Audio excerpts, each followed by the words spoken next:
वांछित लाभाय चंद्रार्धकृत शेखराम वृषारूढ़ं शूलधरां शैलपुत्रीं यशस्विनीं दधानां करपद्याभ्याम् अक्षमालाकमण्डिलो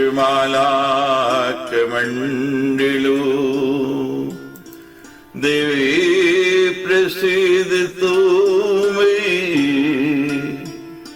ब्रह्मचर्याण्यनुत्तमा पिण्डज प्रवरारूढ़ा चण्डकोपात्रकेर्युता प्रसादं तनुनेमियम् चंद्रघंटा विशेरुता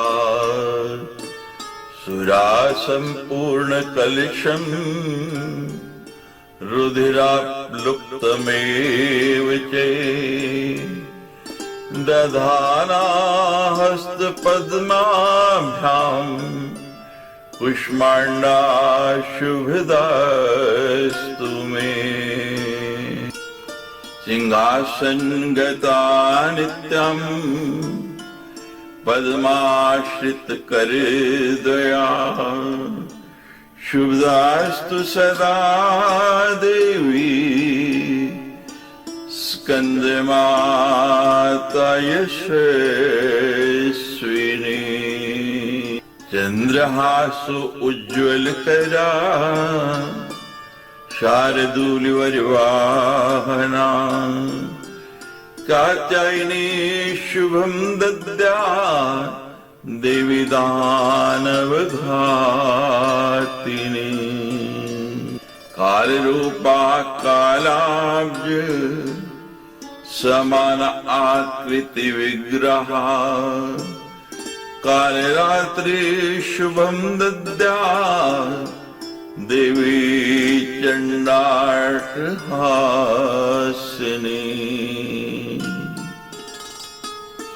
श्वेते वृषि समारूढ़ा श्वेतांबरधरा शुचि महागौरी शुभं दद्यान् महादेवी प्रमोदता सिद्ध गंधर्व यक्षादेर सुरैर्मे अपि शिवमान सदा भूयात् सिद्धिदा सिद्धिदायिनी सर्वशक्ति महामाये दिव्य ज्ञान स्वरूपिणी नवदुर्गे जन्म मात प्रणमामि मुहुर्मुहुः जन्मेजय उवाच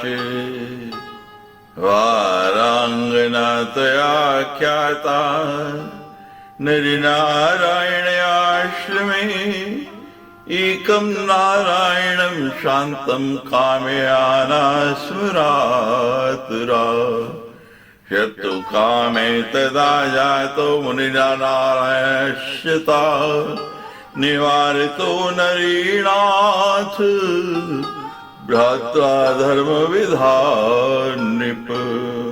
जन्मेजय कहने लगे, हे मुनि, आप नर नारायण के आश्रम में आई हुई अप्सराओं की चर्चा पहले ही कर चुके हैं।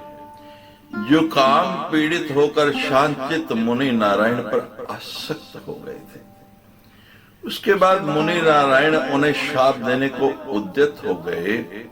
इस पर उनके भाई धर्मवेता नर ने उन्हें ऐसा करने से रोक दिया था। हे मुनि, अत्यंत कामासक्त उन अप्सराओं के द्वारा अपने मन में पति रूप में संकल्पित किए गए उन मुनि नारायण ने इस विषम संकट के उपस्थित होने पर क्या किया? इंद्र के द्वारा प्रेषित उन वारांगनाओं के बार बार बहुत प्रार्थना करके विवाह के लिए याचित उन भगवान नारायण मुनि ने उस समय क्या किया, हे पितामह, मैं उन नारायण मुनि का यह मोक्षदायक चरित्र सुनना चाहता हूं। आप मुझे विस्तार के साथ इसे बताइए। शृणुराजन् प्रवीक्ष्यामि यथा यस्य महात्मने धर्मपुत्रस्य धर्मज्ञे विस्तरेण वदामि ते। हे राजा, मैं ये अवश्य आपको बताऊंगा, आप एकचित्त होकर सुने। और महात्मा धर्मपुत्र नारायण का चरित्र मैं आपको विस्तार पूर्वक बता रहा हूं। जब नर ने मुनि नारायण को शाप देने के लिए उद्यत देखा, तब उन्होंने नारायण को आश्वासन देकर वैसा करने से रोक दिया। तत्पश्चात क्रोध के शांत हो जाने पर महामुनि तपस्वी धर्मपुत्र नारायण उन अप्सराओं से मंद मंद मुस्कुराते हुए मधुर वचन कहने लगे। अस्मिन् जन्मनि चार्वंगे कृत संकल्पवानहम् आव्याभ्याञ्चिन कर्तव्ये सर्वथा दार्य संग्रहे तस्माद् गच्छन्तु त्रिदेवम् कृपां कृत्वा ममोदरी धर्मज्ञान प्रकुर्वन्ति व्रतभंगं परस्य। ये सुंदरियों, हमने इस जन्म में संकल्प कर रखा है कि हम दोनों कभी विवाह नहीं करेंगे, अतः मेरे ऊपर कृपा करके आप लोग स्वर्ग लौट जाएं। धर्मज्ञ लोग दूसरे का व्रत भंग नहीं करते हैं। ये सुंदर नेत्रों वाली इस श्रृंगार रस में रते को ही स्थायी भाव कहा गया है। श्रृंगारे अस्मिन् रसे नूनम स्थायी भावो रति समृत कथम करोमि संबंधम तद्भावी सुलोचना।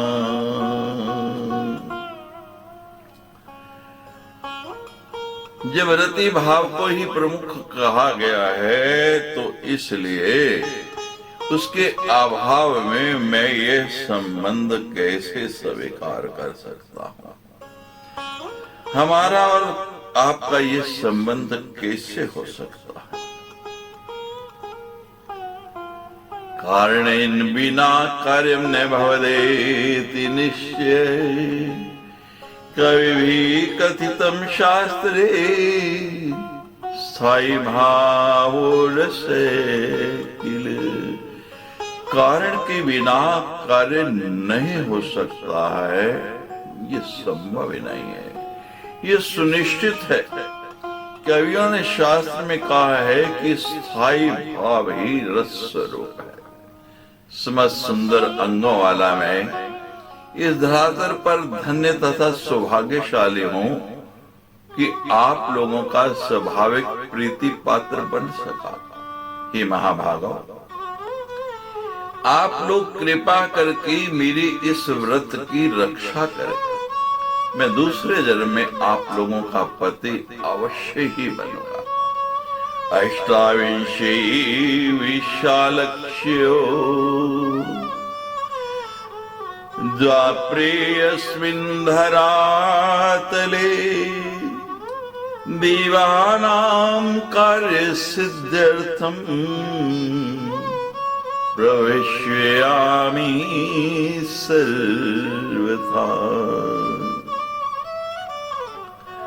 तदा भवत्यो मद्दारा प्रापे जन्म पृथक पृथक भूपतीनां सुता भूत्वा पत्नी भावं गमेष्यतो। ये विशाल नेत्रों वाली सुंदरियों, ये अप्सराओं देवताओं का कार्य सिद्ध करने के लिए मैं 28वें द्वापर में इस धरातल पर निश्चित रूप से अवतरित होऊंगा। इसको आप निश्चय मानो, सत्य मानो। उस समय आप लोग भी राजाओं की कन्याएं होकर पृथक पृथक जन्म ग्रहण करेंगी और आप सभी की सभी उस समय मेरी भार्याएं बनकर पत्नी भाव को प्राप्त होंगे। पाणी ग्रहण का ऐसा आश्वासन देकर भगवान नारायण मुनि ने उन्हें सदा के लिए विदा किया और वे अप्सराएं भी काम व्यथा से रहित होकर वहां से चली गई।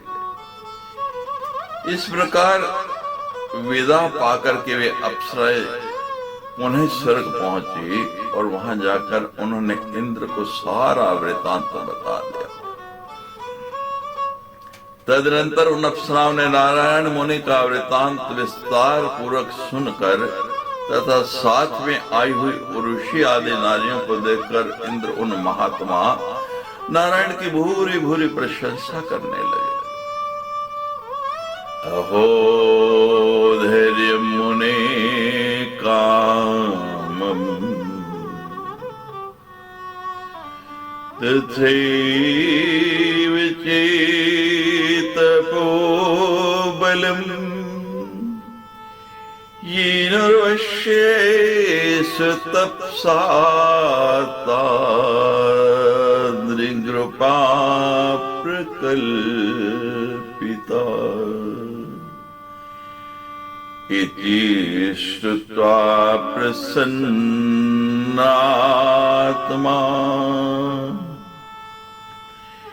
बभूव सूर्यराट्तते नारायणोऽपि धर्मात्मा तपस्यैर्भिरतो भवत्। इंद्र कहने लगे, ओहो, उन मुनि का ऐसा अपार धैर्य तथा तपोबल है,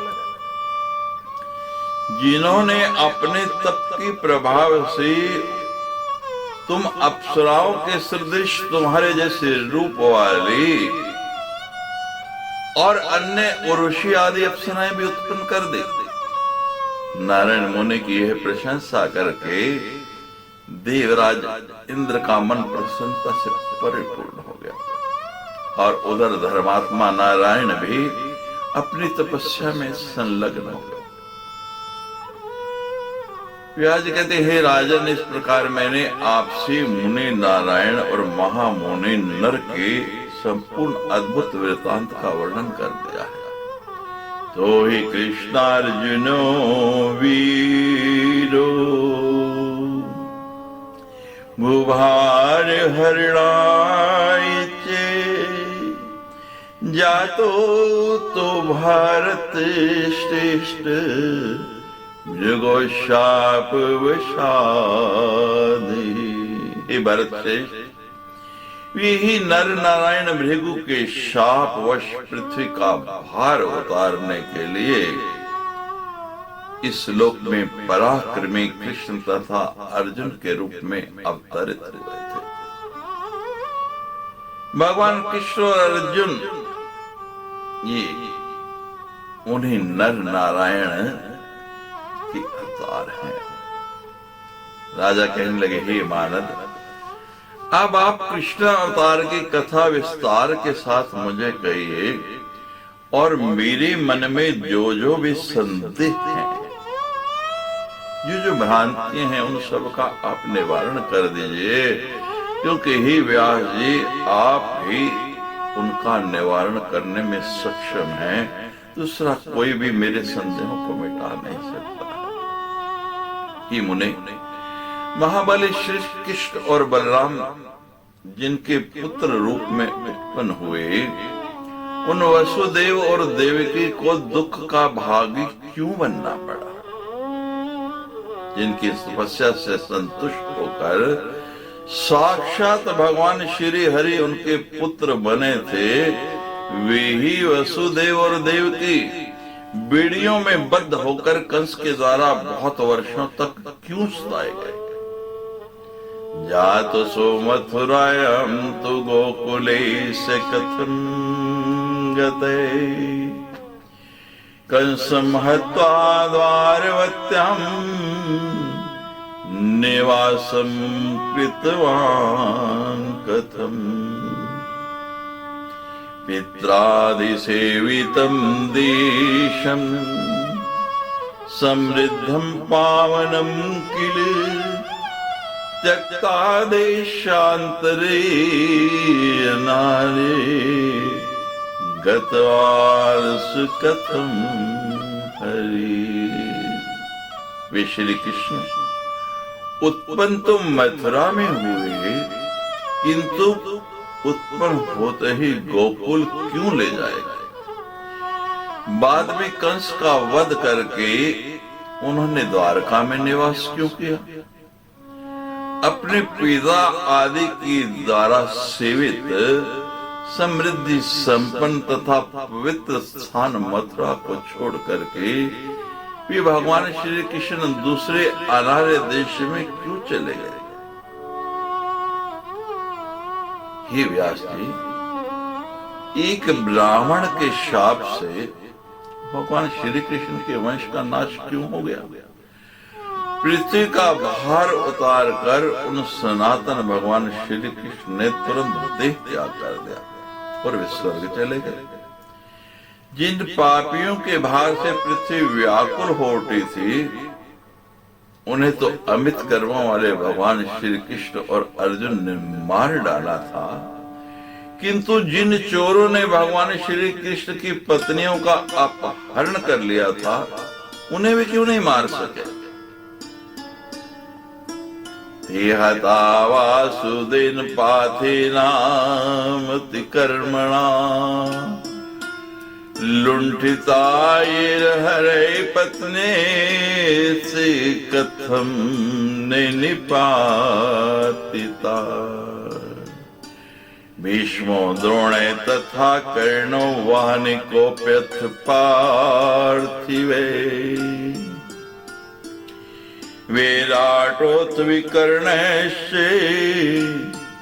धृष्टद्युम्नश्च पार्थिवे सोमदत्तादया सर्वे निहता समरे निपान् येषामुत्तारितो भारैश्चोरिणां निहृते कथम्। कृष्ण पत्ने कथम दुखम प्राप्ता प्रांतिपतिव्रता संदेहो मुनिश्रेष्ठ चित्ते में परिवर्तते। भीष्म, द्रोण, कर्ण, राजा बहली, विराट, विकर्ण, राजा धृष्टद्युम्न, सोमदत्त, इन सभी राजा गण जो युद्ध में मारे गए, भगवान कृष्ण ने उनका भार को इस पृथ्वी से उतार दिया, इस धरा को उनके भार से रहित कर दिया। किंतु हे व्यास जी, वे उन चोरों का भार क्यों नहीं मिटा सके। कृष्ण की पतिव्रता पत्नियों को निर्जन स्थान में इस प्रकार दुख क्यों मिला। हे मुनिश्रेष्ठ, मेरे मन में बार बार यह संदेह उठ रहा है, आप इसका निवारण कीजिए। धर्मात्मा वसुदेव ने पुत्र शोक से संतप्त होकर अपने प्राण त्यागा। इस प्रकार वे अकाल मृत्यु को क्यों प्राप्त हुए। पांडवे धर्म संयुक्ता कृष्णे च निरता सदा ते कथम दुख भोक्तारो हे भवन मुनि सत्तम। हे मुनिवर, पांडव धर्म निष्ठ थे, और भगवान कृष्ण में सदा तल्लीन रहते थे। हर समय उनका मन भगवान के चरणों में लगा रहता था और भगवान के साथ होते हुए, उनके रक्षक होते हुए, फिर भी उन्हें दुख क्यों भोगना पड़ा? द्रौपदी च महाभागा कथम दुःखस्य भागिनी वेदी मध्याच संजाता लक्ष्मी अंश सभा किल। महाभागा, द्रौपदी को दुख क्यों सहने पड़े? वो तो साक्षात लक्ष्मी के अंश से उत्पन्न हुई थी और वेदी के मध्य से प्रकट हुई थी। रज धर्म से युक्त उस युवती द्रौपदी को उसके बाल पकड़कर घसीटते हुए दुशासन सभा में ले आया। वन में गई हुई उस पतिव्रता को सिंधुराज जयद्रथ ने सताया, उसी प्रकार अज्ञातवास के समय कीचक में भी रोती कल्पती उस द्रौपदी को बहुत पीड़ा पहुंचाई। पुत्रा पंचैव तस्यस्तु निहिता द्रोणिना गृहे सुभद्राया सुतो युद्धे माल एव निपातिते तथा च देवकी पुत्रा षट्कंसेन निषोदिता समर्थिरापि हरिणा देवम् न कृतम् अन्यथा। अश्वत्थामा ने घर के अंदर ही उसके 5 पुत्रों को मार डाला। सुभद्रा पुत्र अभिमन्यु बाल अवस्था में ही युद्ध में मार डाला गया। उसी प्रकार कंस ने देवकी के 6 पुत्रों का वध कर दिया। किंतु सब कुछ करने में समर्थ होते हुए भी, सर्वसमर्थ होते हुए भी, उनके रक्षक होते हुए भी भगवान श्री कृष्ण प्रारब्ध को क्यों नहीं टाल सके? यादों को शाप मिला और उसके बाद प्रहास क्षेत्र में उनका निधन हो गया। इस प्रकार भयंकर कुल नाश हो गया और अंत में उनकी पत्नियों का हरण भी हो गया। भगवान कृष्ण स्वयं नारायण, ईश्वर और विष्णु थे, फिर भी उन्होंने दास की भांति उग्रसेन की सदा सेवा की। ये महाभाग मुनि नारायण के विषय में मुझे यह संदेह है कि आचार व्यवहार में वे सदा साधारण प्राणियों के समान ही रहते थे। ऐसा क्यों था? सभी प्राणियों की समान हर्ष शोक आदि भाव उनमें भी क्यों थे? हर्ष शोकादयो भावा सर्वेषां सदृशा कथम ईश्वरस्य हरिर्जाता कथमप्यन्यथा गति। और भगवान श्री कृष्ण की यह अन्यथा गति क्यों हुई? तस्माद् विस्तरितो ब्रूहि कृष्णस्य चरितं महत् अलौकिकेन हरिणा कृतं कर्म महीतले। भगवान कृष्ण तो लौकिक थे, अलौकिक थे। अतः आप श्री कृष्ण के महाचरित्र का विस्तार पूर्वक वर्णन कीजिए और उन लोकोत्तर भगवान के द्वारा, उन अलौकिक भगवान के द्वारा पृथ्वी पर किए गए कर्मों को भी बताइए। हे मुनिश्रेष्ठ, कृष्ण दैत्यों की आयु समाप्त होने पर भी बड़े कष्ट से उन्हें मार पाए। उस समय उनकी विख्यात ईश्वरीय शक्ति कहां गई? हतायु क्षय दिव्यात कलेशिन मेहता पुनः क्वेश्वर्य शक्ति प्रतिता हरिणा मुनि सत्तम रुक्मणी हरिणे नूनम गृहीत्वाथ पलायनम इतम हि वासुदेवीन चोरवच्चरितम तदा। रुक्मिणी हरण के समय वे वासुदेव श्री कृष्ण उसे लेकर भाग गए। उस समय उन्होंने चोर तल्ले आचरण किया था। मथुरा मंडल त्यक्त्वा समृद्धम कुल सम्मतम जरासंध भयातेन द्वारकागमनम कृतम। समृद्धिशाली तथा अपने पूर्वजों के द्वारा प्रतिष्ठित किए गए मथुरा मंडल को छोड़कर वे श्री कृष्ण जरासंध के भय से द्वारका चले गए थे। उस समय कोई भी नहीं जान सका कि ये श्री कृष्ण ही भगवान विष्णु हैं। हे रमन, श्री कृष्ण के द्वारा अपने को व्रज में छिपाए रखने का क्या कारण था? उसके पीछे कोई तो कारण होगा, कुछ तो कारण होगा। आप मुझे वो बताइए। इति च अन्ये च बहवा संदेहा वासवी सुत नाशद्य महाभाग सर्वज्ञ द्विजोत्तम।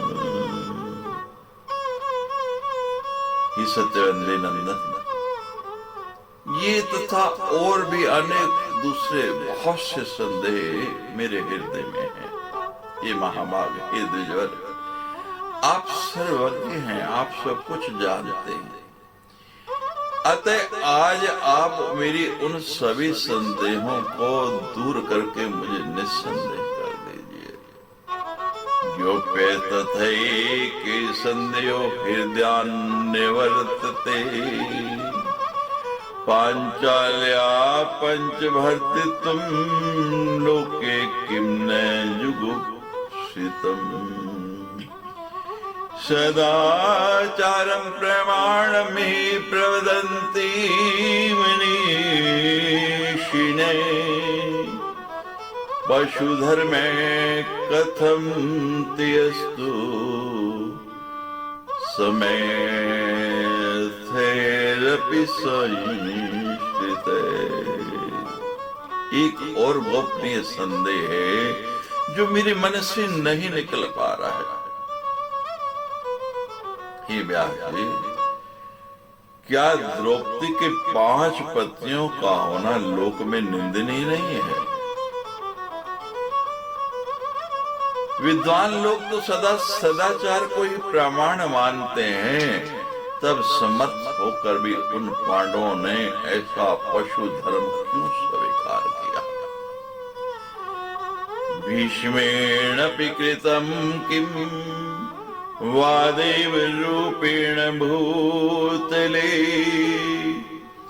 गोलको तो समुत्पाद्ये यतु वंशस्य रक्षणम् दिग्धर्मं निर्णय कामं मुनिभिः परिदर्शिते येन केन उपायेन पुत्रोत्पादन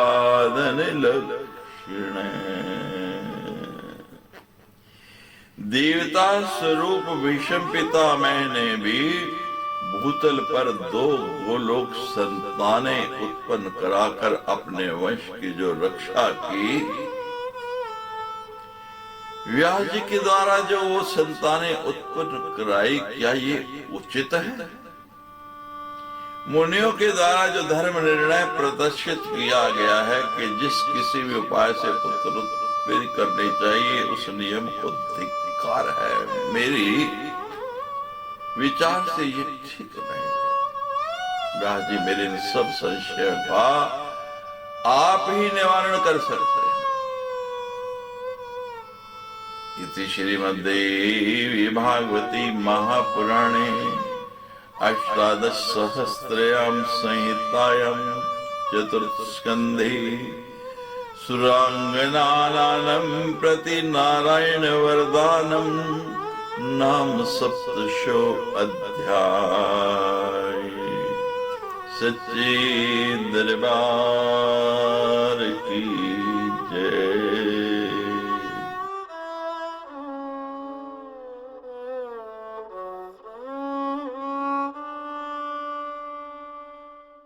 व्यासुवाच शृणुराजन् प्रवक्ष्यामि कृष्णस्य चरितं महत् अवतारिकारणं चैव दिव्याश्चरित अद्भुतम्। नरेकदा भराक्रान्ता रुदती चारिकरीषिता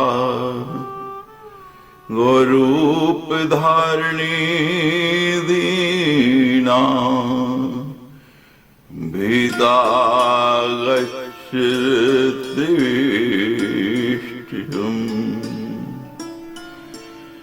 पृष्टा शक्रेण किं त्यज्यैवर्ते भयम् इत्यथ केन मे पीडिता श्रुतम् किं ते दुःखं वसुंधरे।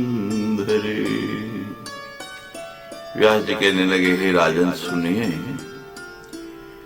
अब मैं भगवान श्री कृष्ण के महान चरित्र, उनके अवतार के कारण और भगवती के अद्भुत चरित्र का वर्णन करूंगा। एक समय की बात है, पापियों के भार से व्यथित अत्याधिक कृष्ण दीन तथा भयभीत पृथ्वी गाय का रूप धारण करके रोती हुई स्वर्गलोक गई। वहां पर इंद्र ने पूछा, हे वसुंधरे, इस समय तुम्हें कौन सा भय है? तुम्हें किसने पीड़ा पहुंचाई है और तुम्हें क्या दुख है? यह सुनकर पृथ्वी ने कहा, हे देवेश, यदि आप पूछ ही रहे हैं तो मेरा सारा दुख सुन लीजिए। हे मानव, मैं भार से दबी हुई हूं। मगध देश का राजा महाप्रतापी जरासंध, चेदी नरेश शिशुपाल प्रतापी काशीराज रुक्मी बलवान कंस महाबली नरकासुर सौव नरेश शाल क्रूर केशी धेनुकासुर और वत्सासुर, ये सभी राजा गण धर्महीन परस्पर विरोध रखने वाले पापाचारी मदोन्मत्त और साक्षात काल स्वरूप हो गए। हे इंद्र, इनसे मुझे बहुत व्यथा हो रही है। मैं उनके भार से दबी हुई हूं और अब उनका भार सहने में असमर्थ हो गई। ये विवाह मैं क्या करूं और कहां जाऊं, मुझे यही महान चिंता है। तेरा हम पीड़िता शक्र भाराक्रांता क्षमा विभो किं क्रोमि क्व गच्छामि चिंता में महती स्थिता। इंद्र, पूर्व में दानव हिरण्याक्ष से पीड़ित थे। उस समय परम ऐश्वर्य वाले परम ऐश्वर्यशाली वराह रूपधारी भगवान विष्णु ने मेरा उद्धार किया था। यदि वराह रूप धारण के मेरा उद्धार ना किए होते पीड़ितं वराहेण विष्णुना प्रभु विष्णुना शक्रजानै हरिणा दुखा दुखतरम गता। हे इंद्र, यदि उस समय उन्होंने मेरा उद्धार नहीं किया होता तो मैं उससे भी अधिक दुख की स्थिति में पहुंच जाती। आप ऐसा जाने, कश्यप के पुत्र दुष्ट दैत्य हिरण्याक्ष ने मुझे चुरा लिया था और उसे मैं महासमुद्र में डुबो दिया था। उस समय भगवान विष्णु ने शूकर का रूप धारण करके उसका संहार किया और मेरा उद्धार किया। तदनंतर उन्वाह रूपी विष्णु ने मुझे स्थापित करके स्थिर कर दिया, अन्यथा मैं इस समय पाताल में स्वचित रहकर सुखपूर्वक सोई रहे। हे देवी, अब मैं दुष्ट आत्मा राजाओं का भार वहन करने में समर्थ नहीं। अग्रे दुष्ट समायाति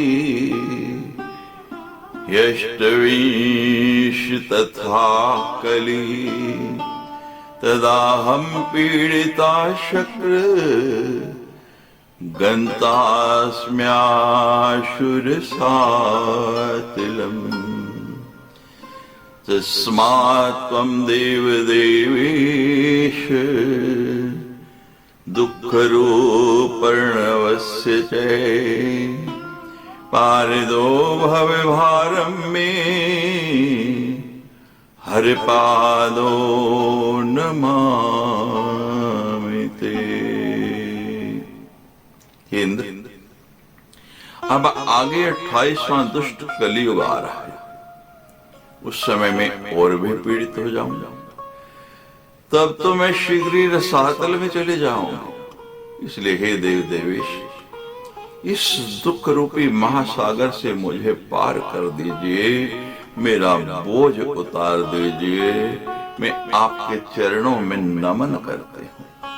इंद्र बोले, हे वसुंधर, हे मैं इसे तुम्हारे लिए क्या कर सकता हूँ? तुम ब्रह्मा की शरण में जाओ, वे ही तुम्हारा दुख दूर करेंगे, मैं भी वहां आ जाऊंगा। ये सुनकर पृथ्वी ने तत्काल ब्रह्मलोक के लिए प्रस्थान कर दिया। उसके पीछे पीछे इंद्र भी वहां पहुंच गए। सुरभिमागतां तत्र दृष्टोवाच प्रजापति महिं ज्ञात्वा महाराज ध्यानेन समुपस्थितम्। कस्माद् रुदसि कल्याणी किं ते दुःखं वदाधुना पीड़ितासि च कीन त्वं पाप आचरेण भूर्वद। ये महाराज, उस आई हुई धेनु को अपने सम्मुख उपस्थित देखकर तथा ध्यान दृष्टि द्वारा उसे पृथ्वी जान करके ब्रह्मा जी ने कहा, हे कल्याणी, तुम किस लिए रो रही हो और तुम्हें कौन सा दुख है, मुझे अभी बताओ। हे पृथ्वी, किस पापाचारी ने तुम्हें पीड़ा पहुंचाई है, मुझे बताओ। वो धरा बोली, हे जगतपते, यह दुष्ट कली अब आने वाला है। मैं उसी के आतंक से डर रही हूं, क्योंकि उस समय सभी लोग पापाचारी हो जाएंगे, सभी राजा लोग दुराचारी हो जाएंगे, आपस में विरोध करने वाले होंगे और चोरी के कर्म में संलग्न रहेंगे। वे राक्षस के रूप में एक दूसरे के पूर्ण रूप से शत्रु बन जाएंगे। हे पितामह, उन राजाओं का वध करके मेरा भार उतार दीजिए। हे महाराज, मैं राजाओं की सेना के भाग से दबी हुई हूं। उसकी बात सुनकर ब्रह्मा जी कहने लगे, नाहं शक्तस्तथा देवी महारा अवतरेणे तव गच्छामि सदनं विष्णु देवदेवस्य चक्रिणे। हे देवी, तुम्हारा भार उतारने में मैं सर्वथा समर्थ नहीं हूं। अब हम दोनों चक्राधारी देव भगवान विष्णु के धाम चलते हैं। वे जनार्दन तुम्हारा भार अवश्य उतार देंगे। मैंने पहले से ही भली भांति विचार करके तुम्हारा कार्य करने की योजना बनाई हुई है। उन्होंने इंद्र से कहा, हे सुरश्रेष्ठ, जहां पर भगवान जनार्दन विद्यमान हैं, अब आप वहां चले। व्यास जी कह रहे हैं, ऐसा कहकर वे वेद करता चतुर्मुख ब्रह्मा जी हंस पर आरूढ़ हुए और देवताओं तथा गौर प्रधान पृथ्वी को साथ में लेकर विष्णु लोक के लिए प्रस्थित हो गए। वहां पहुंचकर भक्ति से परिपूर्ण हृदय वाले ब्रह्मा जी वेद वाक्यों से भगवान विष्णु की स्तुति करने लगे। सहस्रीर्षा त्वमसि सहस्र अक्षय सहस्रपाद त्वं वेद पुरुषे पूर्वं देवदेव सनातने भूतपूर्वं भविष्यते वर्तमानं च यद्विभो अमृतं त्वया दत्तम् अस्माकं चिरमापते एतावन् महिमाति अस्ति को न वेत्ति जगत्त्रये त्वं कर्ताप्यविता हन्ता त्वं सर्वगतिरीश्वरे। ब्रह्मा जी कहने लगे, हे भगवान विष्णु, आप हजारों मस्तकों वाले, हजारों नेत्रों वाले और हजार पैरों वाले हैं। आप देवताओं के भी आदि देव तथा सनातन वेद पुरुष।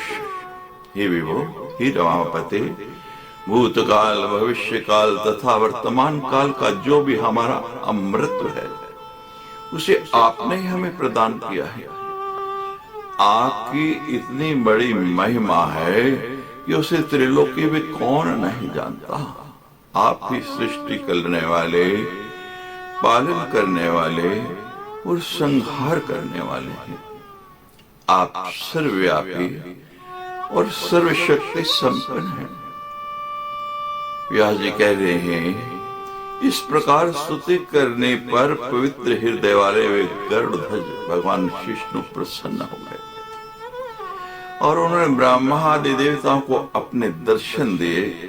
प्रसन्न मुखमंडल वाले भगवान विष्णु ने देवताओं का स्वागत किया और विस्तार पूर्वक उनसे उनके आगमन का कारण पूछा। तदनंतर पद्मयोनि ब्रह्मा जी ने प्रणाम करने के उपरांत पृथ्वी के दुख का स्मरण करते हुए उनसे कहा, हे विष्णु, हे जनार्दन, अब पृथ्वी का भार दूर कर देना आपका कर्तव्य है।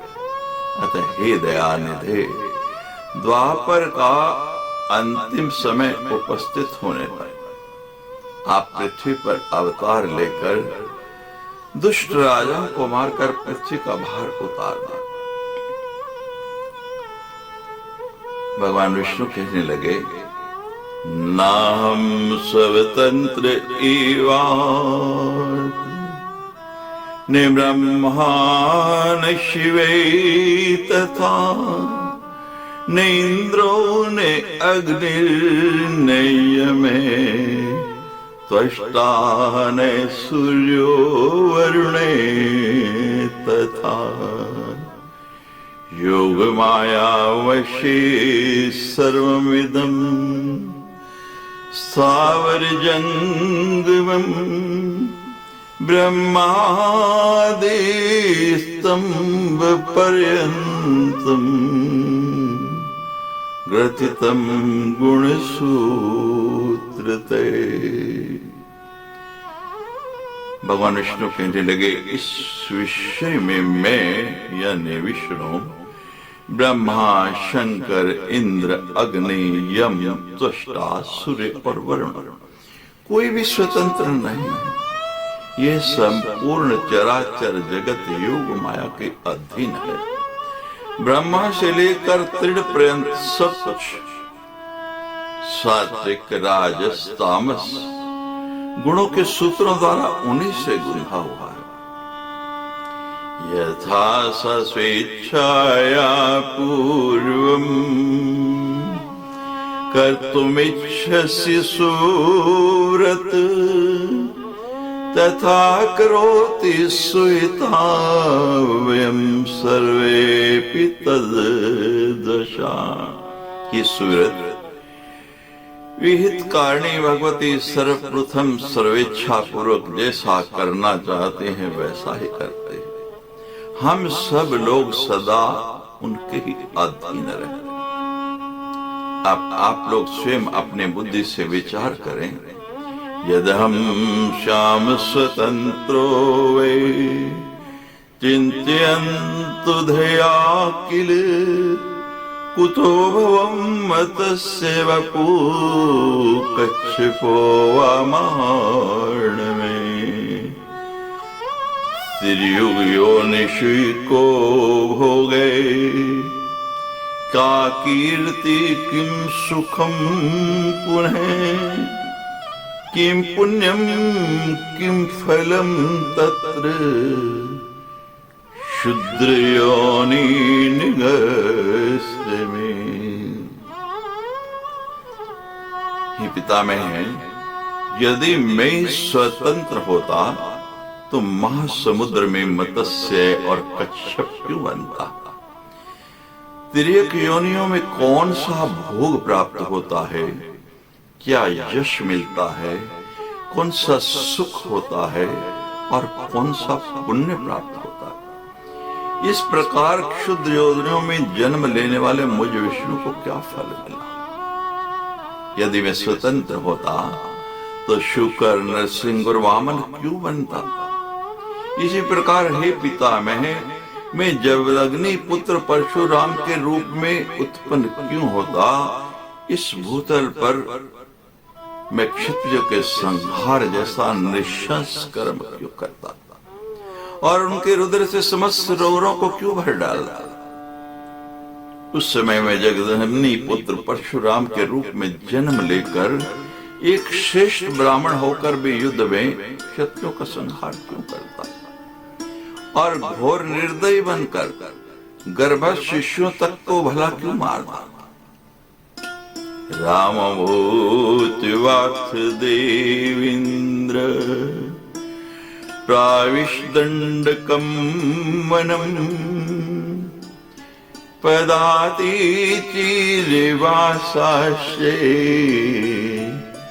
जटावल्कलान् पुनः।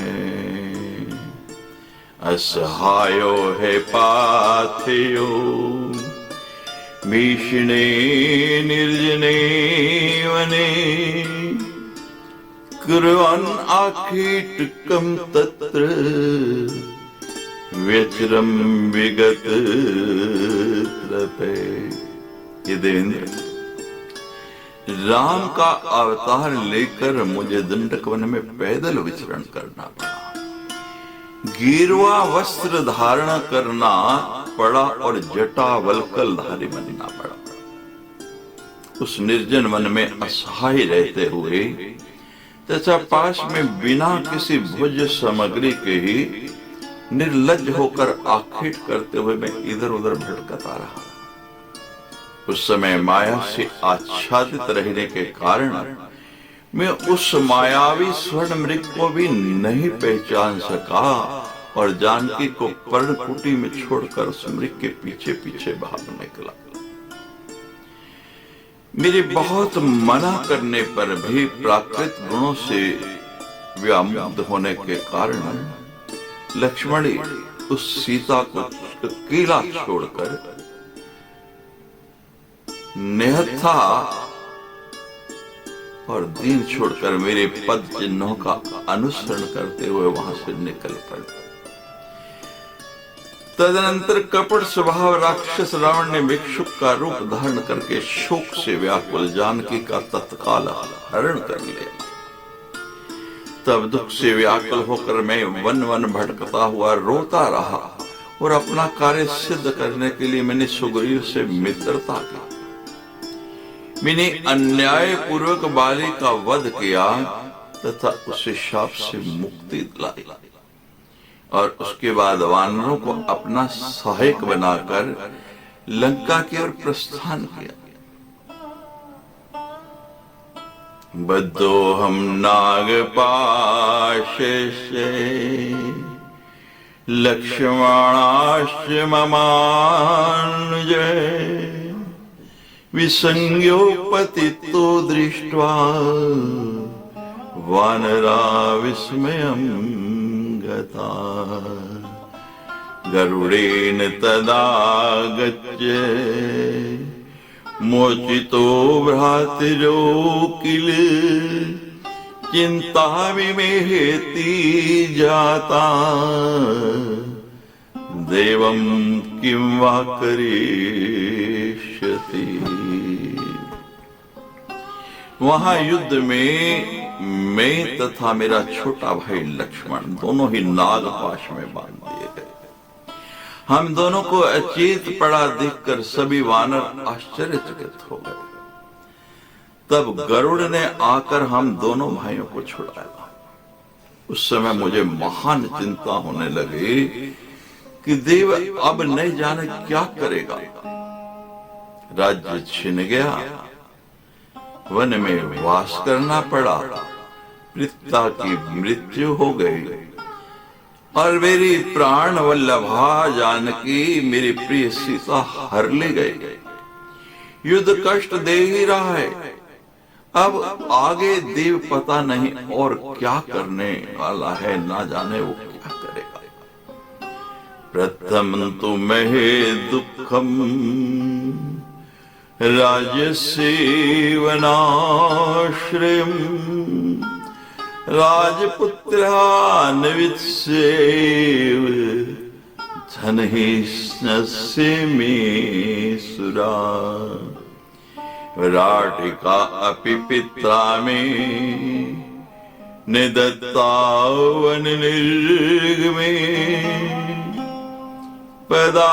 पदातिर्सहायो हम धनहीनैश्च निर्गते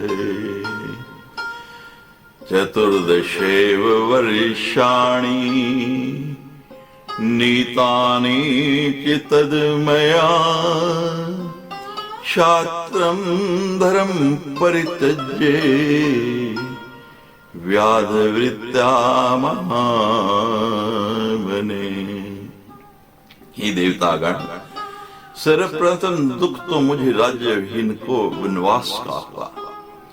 वन के लिए चलते समय राजकुमारी सीता, जिसके पांव की अभी मेहंदी भी नहीं उतरी, वो भी मेरे साथ थी और मेरे पास कोई धन भी नहीं था। वन जाते समय मेरे पिताजी ने मुझे एक कौड़ी भी नहीं दी। असहाय तथा धनहीन में पैदल ही निकल पड़ा। उस समय क्षत्रिय धर्म का त्याग करके व्याधवृत्ति के द्वारा मैंने उस महावन में 14 वर्ष व्यतीत किए। तदनंतर भाग्यवश युद्ध में विजय प्राप्त हुई और वह महान असुर रावण मारा गया।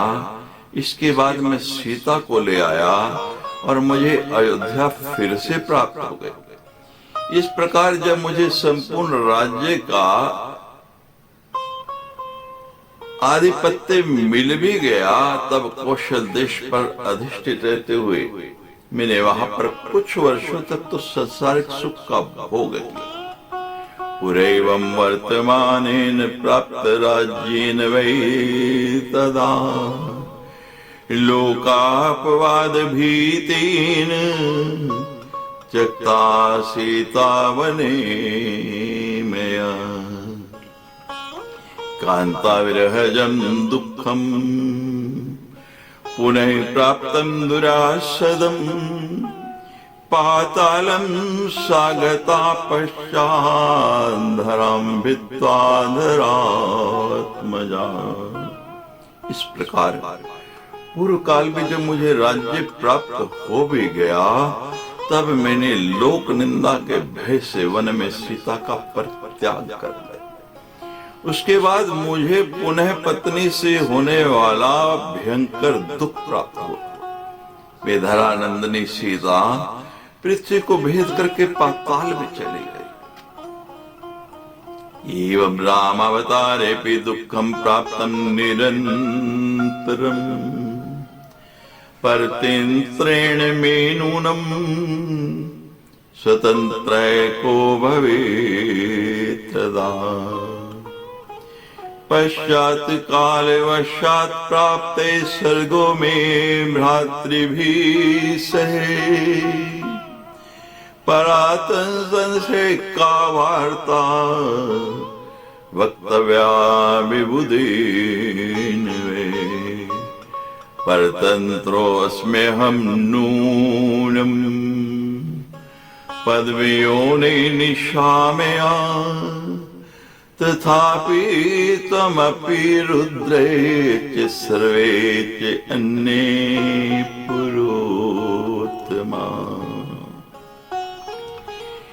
भगवान विष्णु कह रही, इस प्रकार रामावतार में भी मैं परतंत्र होकर निरंतर दुख ही पा रहा, तब भला दूसरा कोई कैसे स्वतंत्र हो सकता है।